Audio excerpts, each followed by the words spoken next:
Perbedaan Honda dan Ducati yang besar membuat Marc Marquez memerlukan waktu untuk beradaptasi. Meskipun dapat tampil konsisten, Marc mengaku belum bisa memaksimalkan gaya balapnya untuk Ducati. Faktor 11 tahun di Honda berperan besar pada kesulitan Marquez ini. Luca Marini yang kini mengendarai Honda sempat mengamati Marquez pada saat tes Sepang kemarin mengatakan bahwa Marc masih mengendarai Ducati seperti mengendarai Honda. Hal ini juga terjadi dengan Alex Marquez yang pada tahun lalu perlu waktu untuk menyesuaikan diri dengan karakter Desmo Cedici. Jadi seperti apa sih perbedaan Honda dan Ducati? Hal yang paling pertama dirasakan oleh Marc Marquez adalah betapa berbedanya cara mengerem Ducati dan Honda. Honda bertumpu pada rem depan, motor disetir dan dikendalikan dari depan dengan memanfaatkan late braking.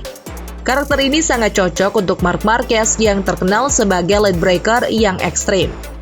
Meski kemudian dikembangkan untuk memiliki pengereman yang lebih ekstrim oleh Marc, namun karakter dasar RC213V dari lahir adalah pengereman depan yang kuat. Sementara Ducati memerlukan slide untuk mendapatkan kecepatan menikung yang maksimal. Menurut Marc, Ducati harus disetir menggunakan ban belakang. Slide dipakai untuk mencari dan memanfaatkan momentum agar mendapatkan kecepatan keluar tikungan yang lebih baik. Jika dianalisis dari pertarungan Marc Marquez melawan pembalap Ducati, maka perbedaan ini akan sangat teringat. Terutama pada tahun 2017 dan 2018, di mana Andrea Dovizioso muncul sebagai saingan utama Marc di perebutan gelar. Mereka berdua sering terlibat pada duel 1 lawan 1 dan Dovi sering menang di tikungan terakhir. Terlihat kalau Dovizioso mempunyai waktu pengereman yang lebih awal jika dibandingkan dengan Marc. Akibatnya Dovi punya exit speed yang lebih baik. Ini yang menyebabkan Dovi sering memenangkan duel 1 lawan 1 dengan Marc pada waktu itu. Marquez sendiri mengakui gaya balapnya harus banyak berubah, dari cara membuka gas dan bagaimana menggunakan racing line sangat berbeda. Di Sepang tes, bahkan Marquez merasa motor Ducatinya mengalami banyak guncangan sulit dikendalikan ketika dibawa dengan menggunakan gaya balap Honda. Marquez pun sadar hal ini karena dirinya terlalu membawa motor Ducati dengan gaya balap Honda yang banyak bertumpu pada bagian depan untuk mengendalikan motor. Sementara Ducati harus bertumpu pada bagian belakang. Marc membeberkan bahwa dirinya masih mencari kenyamanan di atas motor. Settingan standar menjadi cara Marc untuk beradaptasi. Dirinya masih belum merubah satupun settingan pada saat Sepang tes. Posisi footrest, handlebars, dan letak-letak tombol juga masih terus disesuaikan dengan preferensi Marc supaya Marc bisa membalap dengan lebih nyaman. Terkesan sepele, namun posisi-posisi bagian motor ini penting untuk disesuaikan dengan preferensi pembalap. Banyaknya tombol yang harus dihafal, posisi handle yang berbeda, serta error karena footstep bisa diminimalisir dengan penyesuaian ini.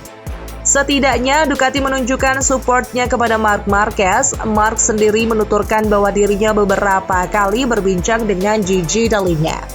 Gigi berkata pada Marc bahwa support adalah kunci sukses dari Ducati. Terbukti dari banyaknya tim yang kini memakai motor mereka. Perbedaan sharing data juga disinggung oleh Marc. Honda memang membuka semua data pada semua pembalap. Namun perbedaan jumlah motor menjadi jurang pemisah yang signifikan.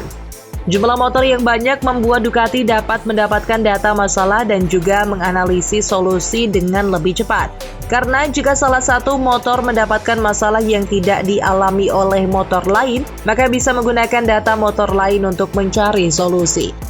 Data yang dipakai tidak terbatas pada 1 atau 4 motor, melainkan sampai 7 motor yang berarti satu masalah bisa memiliki 7 alternatif solusi sekaligus dalam satu waktu. Marc tak segan untuk bertanya pada Pecco Bagnaia mengenai cara mengendarai Ducati. Beberapa kali dirinya terlihat mengobrol dengan juara dunia bertahan MotoGP itu. Selain bertanya, Marc juga beberapa kali membandingkan data yang dia punya dengan data milik Pecco dan Jorge Martin.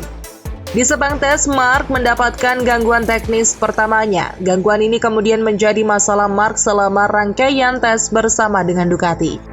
Namun di tes Qatar kemarin, Mark akhirnya mengalami crash pertamanya bersama dengan Ducati. Tepatnya pada tikungan 4 sirkuit Losail Qatar, Mark mengakui bahwa di tes Qatar ini dirinya sudah mulai mengambil resiko.